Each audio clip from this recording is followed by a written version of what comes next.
Bonjour à toutes et tous, j'ai décidé de me mettre dehors, il se met à pleuvoir, ça fait du bien de recevoir ces petites gouttes de pluie. Ça se trouve d'un coup ça va être le déluge au moment de la vidéo, c'est pas grave.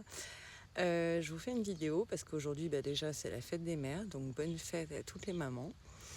Mais aussi c'est le jour de la pleine lune, on appelle ça la pleine lune bleue, c'est la deuxième dans le mois de mai.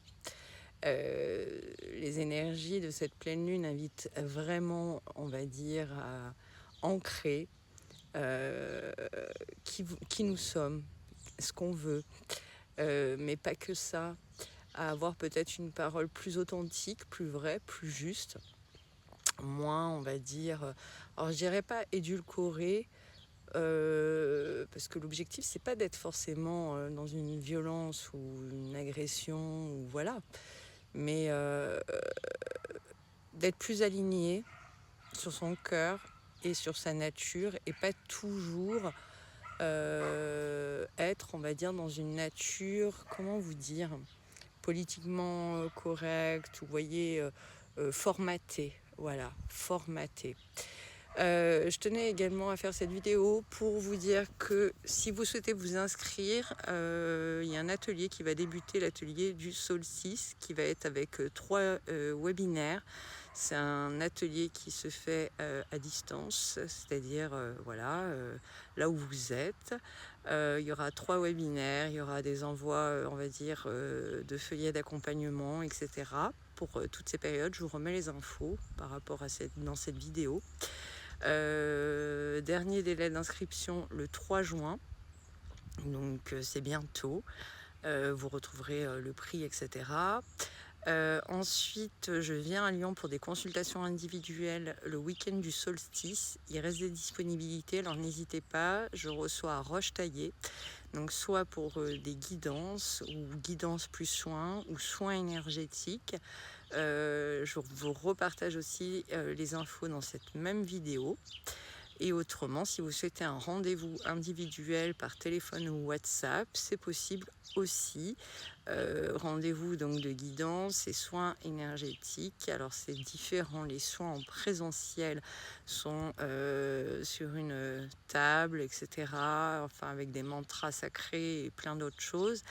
Et les soins à distance sont vraiment pour travailler sur, on va dire, tout ce qui est quantique, les mémoires, le transgénérationnel, rééquilibrer vos énergies, etc., etc.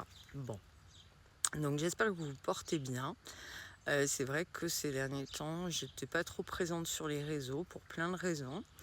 Pas mal occupée, mais aussi il y avait l'atelier que je suis en train d'animer pour ancre et incarne en fait ta révolution, vu que les énergies de ce printemps sont assez puissantes. Les énergies de l'année 2026 sont puissantes et permettent, selon notre axe, selon on va dire notre chemin d'âme, notre chemin de vie, de se recentrer et d'aligner notre véritable essence véritablement. De toute façon, l'humanité est appelée à ça. L'humanité est appelée à une évolution avec plus de conscience, avec des choses beaucoup plus fédératrices et en co-création avec le vivant, en co-création, on va dire, avec, quand on parle des lois universelles, c'est les lois de base de tout être d'âme et de cœur, hein, je veux dire, voilà. Il y a le côté fraternel, il y a le côté, alors quand on parle fraternel, c'est vraiment le côté fraternel d'âme et d'améliorer, on va dire, la vie terrestre des uns et des autres et de prendre conscience que ce soit de ce qui est fragile et qui demande à être préservé et protégé, d'évoluer intellectuellement, d'évoluer au niveau de nos connaissances, au niveau de notre façon de, que ce soit de nous soigner, que ce soit de, je sais pas, de produire, que ce soit de travailler. Il est temps en fait d'abolir beaucoup de choses et d'abolir tout ce qui ne résonne pas. Quand on parle avec de l'amour, c'est pas forcément l'amour que le sentiment je t'aime mon frère, je t'aime ma sœur. Quand je parle frère ou sœur, hein, je parle d'humain à humain.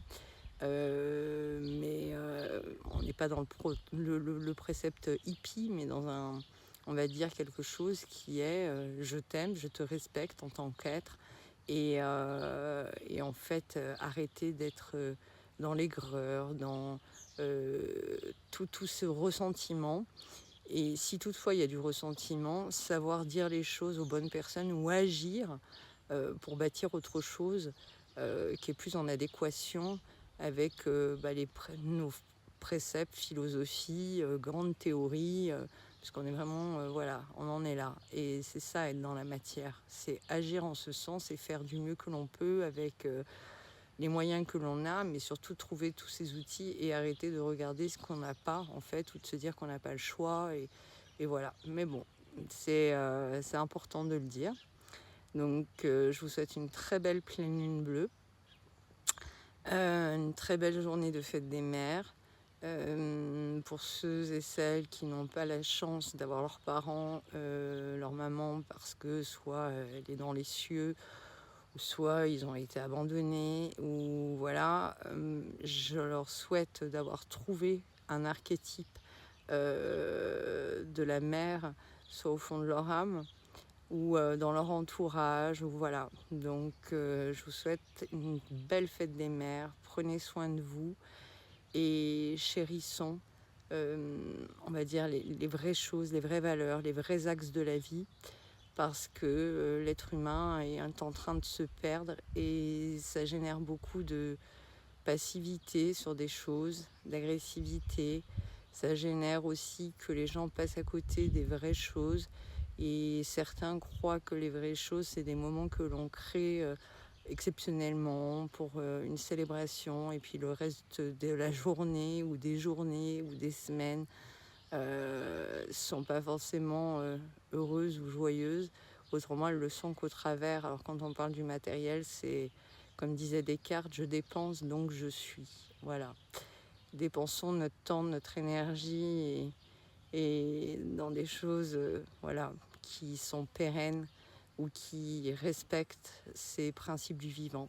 Belle journée.